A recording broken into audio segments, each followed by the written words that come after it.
Oke, udah ya. Yang pertama, sel, Dim.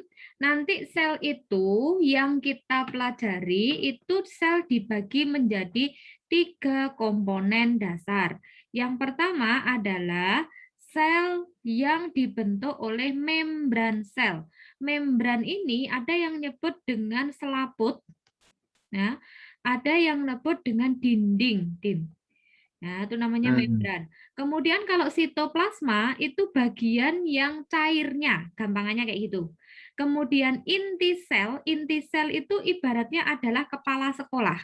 Kenapa disebut dengan kepala sekolah? Karena dia yang bertugas mengatur semua kegiatan yang ada di dalam sel. Berarti Sel. selaput atau dinding itu sapamnya, cairan itu adalah sekolahnya, kemudian kepala sekolah itu ya kepala sekolah, orang yang mengatur, yang bertugas mengatur semua kegiatan yang ada di dalam sel. Selaput atau dinding sel itu, Dim, itu isinya adalah lipoprotein. Nah, nanti dia itu mempunyai lapisan yang sifatnya disebut dengan semi permeable.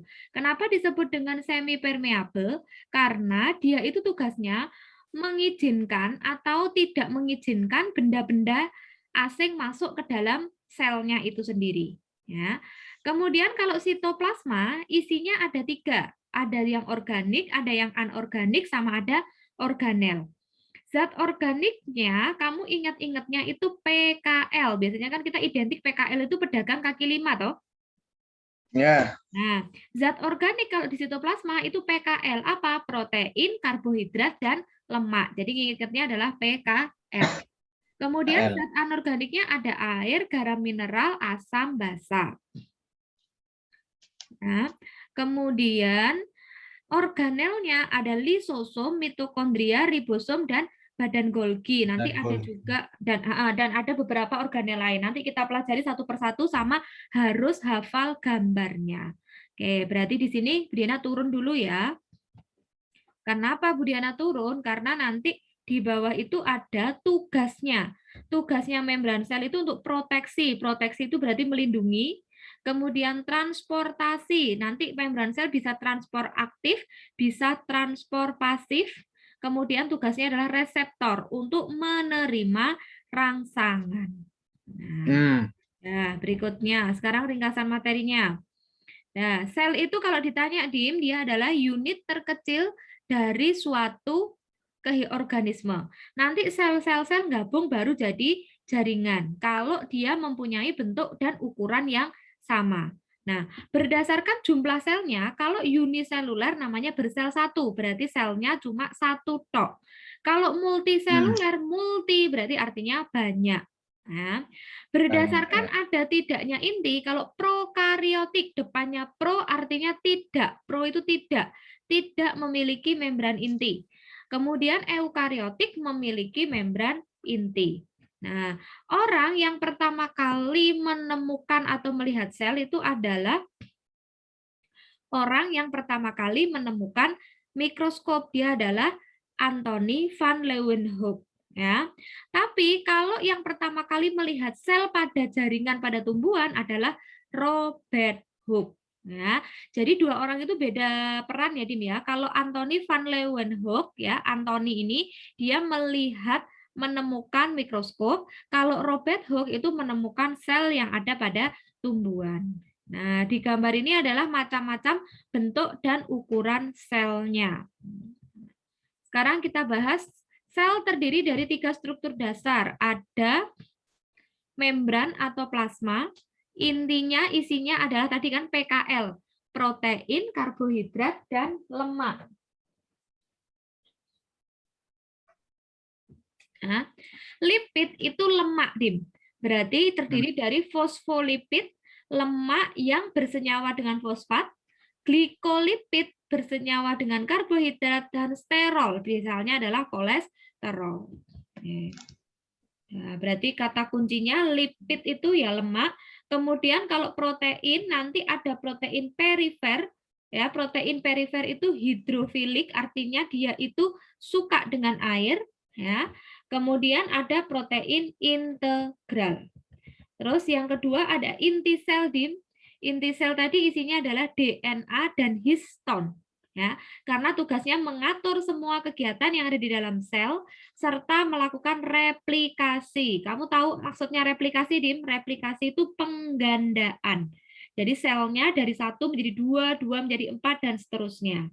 Yang terakhir adalah sitoplasma, air, cairan, isinya asam basa dan garam mineral. Di sitoplasma kalau ditanya adalah tempat terjadinya reaksi-reaksi kimia pada proses metabolisme. Oke. Dim, yang atas sama yang bawah, yang mana yang gambarnya sel tumbuhan, Dim?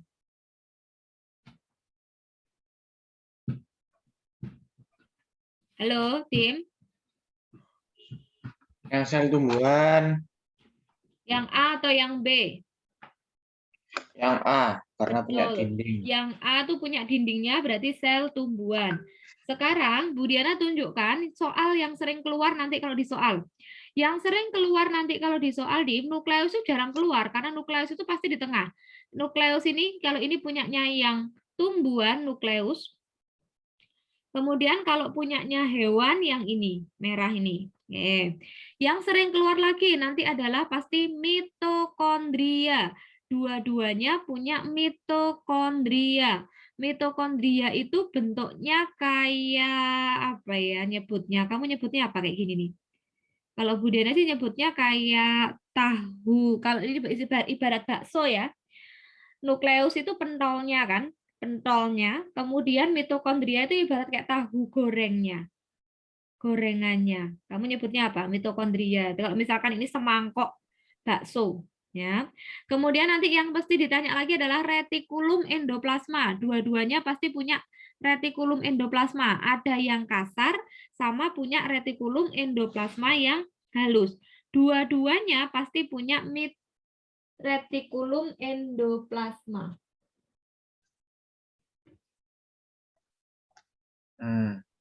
Yes. Nah, kemudian apalagi ya? Nih kalau ini retikulum endoplasmanya yang hewan ada di sini. Retikulum itu kayak benang-benang halus, numpuk-numpuk semuanya. Nah, kemudian ada sitoplasma. Sitoplasma itu berarti ini, Dim. Sitoplasma itu semua cairan yang ada di sini itu sitoplasma. Kemudian di sini berarti yang abu-abu ini semuanya adalah sitoplasma. Nah, nanti sambil kita bahas kalau ada soalnya lagi. Nah, yang C ini namanya adalah membran plasma kalau dia di zoom, Dim. Jadi membran plasma kalau dia di zoom, ya toh. Yang paling atas ini, Dim, ini namanya adalah glikolipid. Ini kelihatan nggak tulisannya?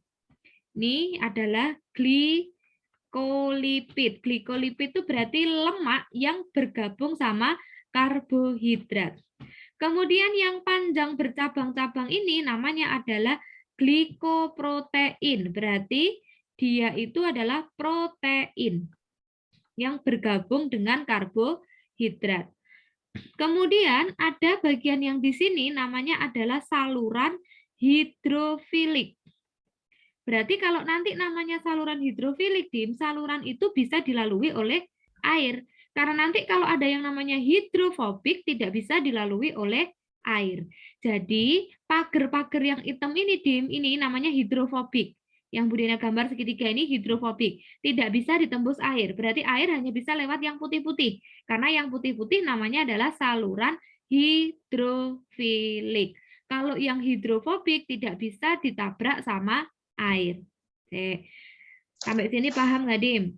Bedanya hidrofilik dan hidrofobik. Oke, berikutnya ya. Oke. Nah, ini sekarang, Dim. Tugas-tugasnya organel yang ada di dalam sel. Kamu pasti juga dikasih tahu gurunya, boh disuruh ngafalno, boh dibedeki ya, nggak tahu ya. Retikulum endoplasma kasar dan halus, dua-duanya ada.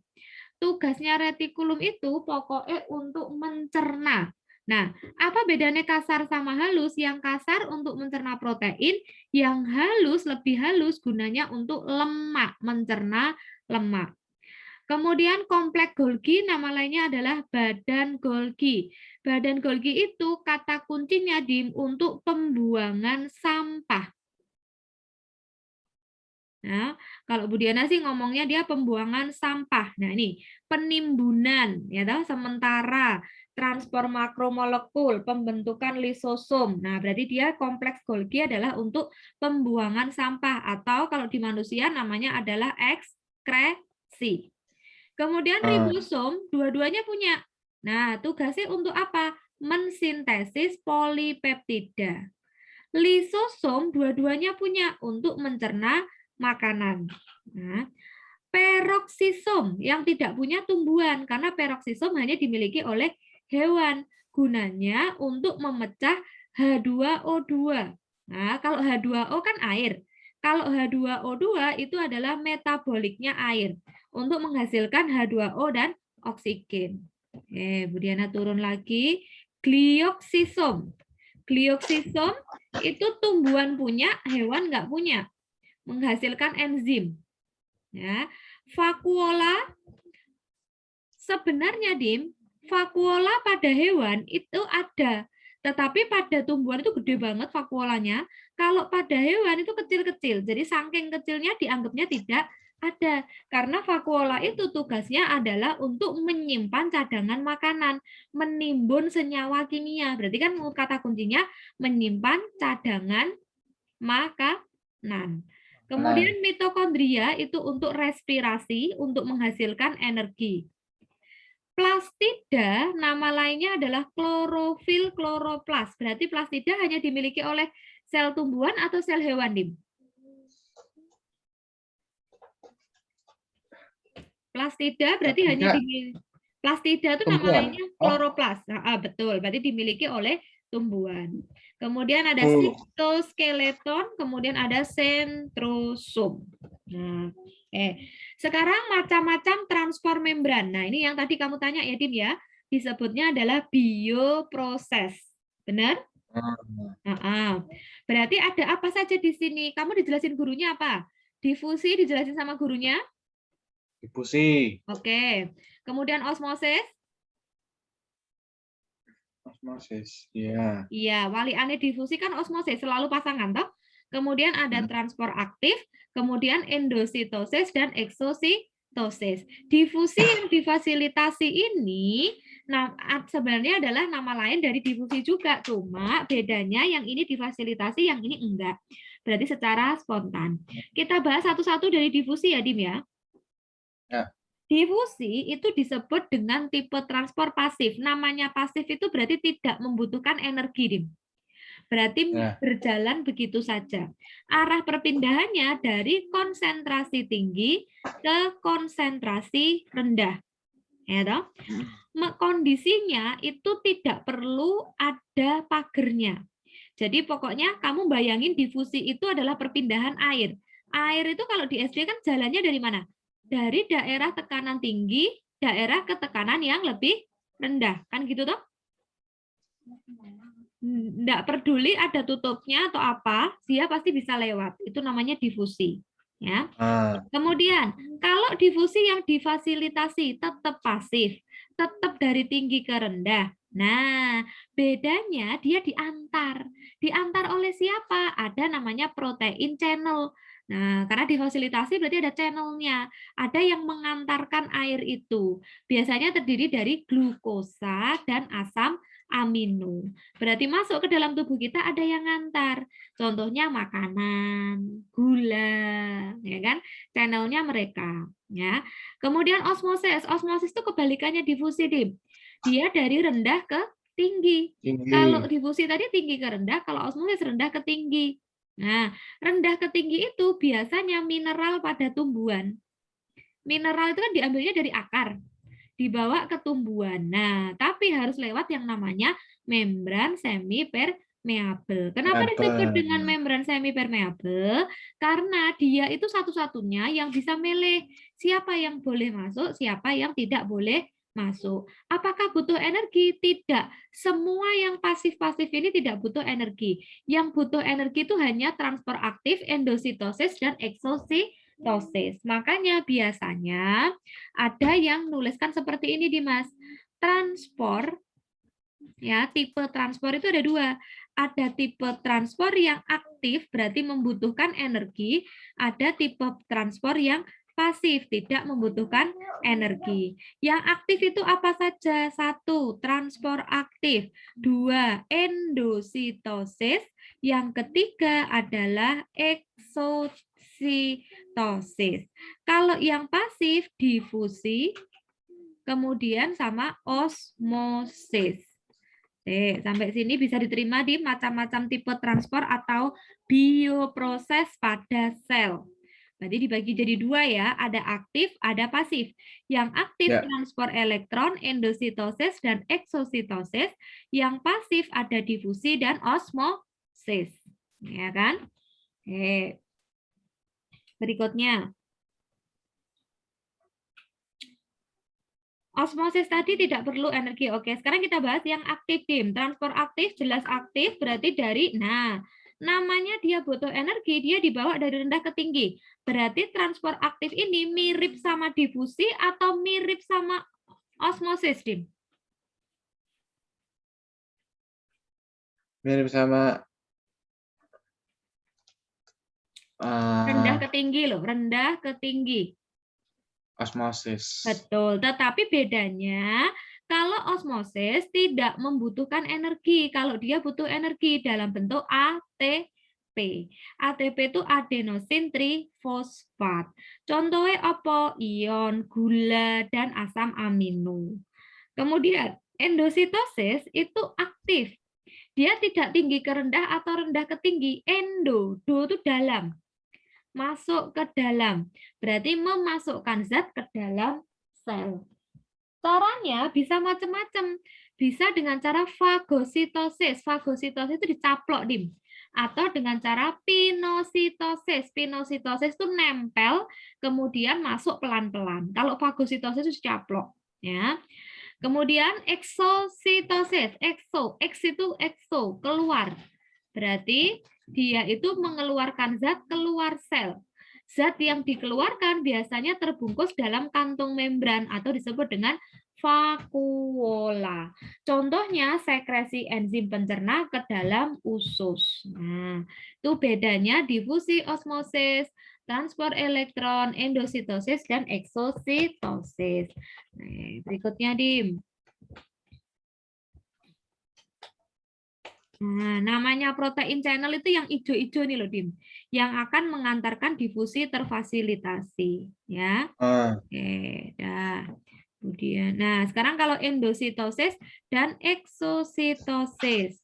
Endo tadi memasukkan sesuatu ke dalam. Kalau ekso, nah endo memasukkan ke sini, slep. Kalau ekso mengeluarkan, slep. Nah, itu kira-kira gambarannya seperti itu. Kemudian yang berikutnya sel. Kenapa sih sel itu harus direproduksi? Ya, tujuannya apa? Nah, karena kita butuh tumbuh. Tumbuh itu memperbanyak sel. Ya, pembentukan sel baru yang berbeda dari induknya. Pembentukan sel baru yang lebih muda karena kalau yang tua kan rusak. Pembentukan jaringan jelas sel-sel dari jaringan, regenerasi sel dan pembentukan individu baru. Itu tujuan kenapa kita belajar reproduksi sel. Bentuk pembelahan sel, ada pembelahan secara langsung disebut dengan amitosis atau pembelahan biner, dan pembelahan tidak langsung atau mitosis dan meiosis. Ini pernah kita pelajari di SMP kelas 9. Mitosis, iling-iling huruf T, Dim, hanya terjadi pada sel tubuh. Meiosis berarti hanya terjadi pada sel kelamin. Paham maksudnya? Pembelahan sel terjadi melalui tahap-tahap pembelahan. Kamu masih ingat, Dim, tahap pembelahan mitosis dan meiosis apa? Ingat-ingatnya adalah pomat. Ini enggak? Profase, metafase, anafase, dan telofase. Telofase, ya. Pro itu yang tahap awal, meta di tengah-tengah, ana itu sudah menuju kutub-kutub yang berlawanan, telo berarti sudah berlepas, benar-benar lepas. Oke. Berikutnya Dimas, perbedaan mitosis dan meiosis.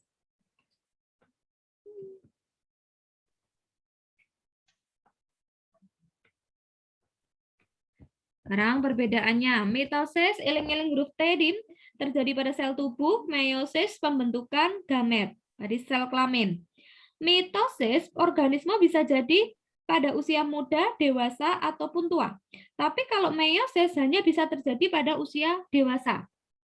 Mitosis sama persis dengan induk, kalau meiosis kombinasi ayah dan ibu. Mitosis 1 kali duplikasi dan 1 kali pembelahan, tapi kalau meiosis 1 kali duplikasi dan membelah berturut-turut sebanyak 2 kali. Kalau mitosis menghasilkan sel anaknya 2N, kalau meiosis sel anaknya dihasilkan 4 anak sel haploid. Kemudian kalau di mitosis tidak terbentuk tetrat, tidak terjadi sinapsis dan tidak terjadi crossing over, tetapi kalau di meiosis terjadi tetrat, terjadi sinapsis dan terjadi crossing over. Crossing over itu perpindahan materi genetik, Dim. Nyebrang. Kemudian profase terjadi waktunya cepat, tapi kalau profase terjadi pada waktu yang lama. Kemudian di mitosis sentromer dipisahkannya di bidang ekuator langsung, tapi kalau di mitosis sentromer tidak bisa langsung terjadi pada meiosis 1, tetapi pemisahan sentromernya hanya terjadi pada meiosis 2. Tujuannya mitosis untuk pertumbuhan mengganti sel yang rusak, kalau meiosis tujuannya untuk bereproduksi. Nah, sekarang contoh soalnya, Dim. Nah, contoh soalnya. Oke, di sini soalnya kelihatan ya, Dim ya. Ada soal. Pernyataan yang benar, perbedaan prokariotik. Pro itu tadi tidak ditutupi inti, tidak ditutupi oleh selaput sel. Kalau eukariotik ditutupi, alias diselimuti oleh selaput sel. Sel prokariotik dilindungi, salah, kebalik toh berarti ya. Kan yang prokariotik tidak. Prokariotik selalu memiliki flagel sebagai alat gerak, sedangkan eukariotik. Nah, pro dan eu bukan gara-gara flagelnya.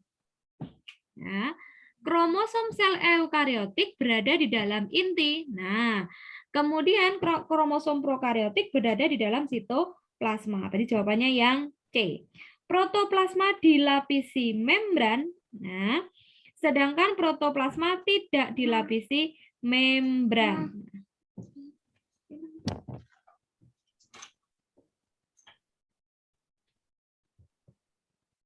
Nah,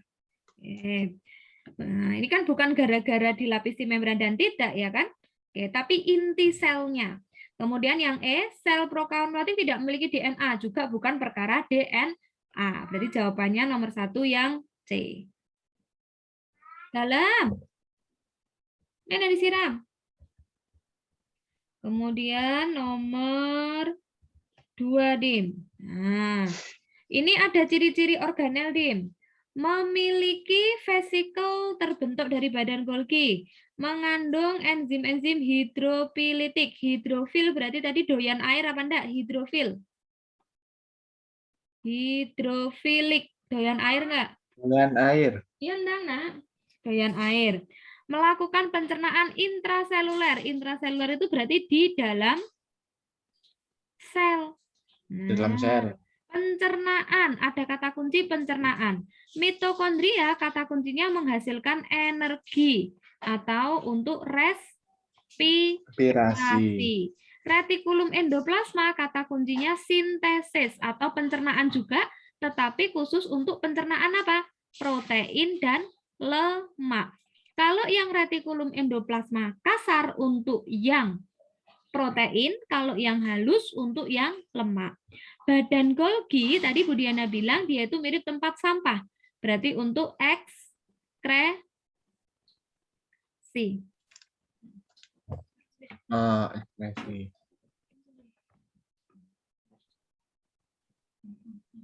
Terus habis itu berarti tinggal yang mana jawabannya itu?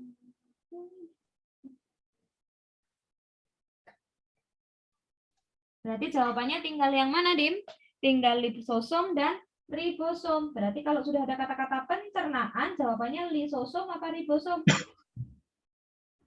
Ri ya. Yang mana? Ri. Ribosom apa lisosom? Pencernaan loh. Ribosom dah. Li. Jawabannya li. Oh, Kenapa? Kalau ribosom itu tidak doyan air. Benci air. Ribosom itu benci air. Nah, kalau lisosom itu doyan air. Berarti jawabannya adalah yang A. Nah, ribosom sama lisosom sama-sama pencernaan. Bedanya kalau yang ribosom tidak suka air. Jawabannya yang A. Oke? Wes, berarti sampai sini sel kita anggap selesai dulu, Din. Nah, sekarang kita buka soalnya. Soalnya sel. Nanti sambil kalau soalnya nggak mudeng, langsung Bu Diana terangin lagi sampai mudeng selnya, Dim. Paham maksudnya ya? Paham. Oke.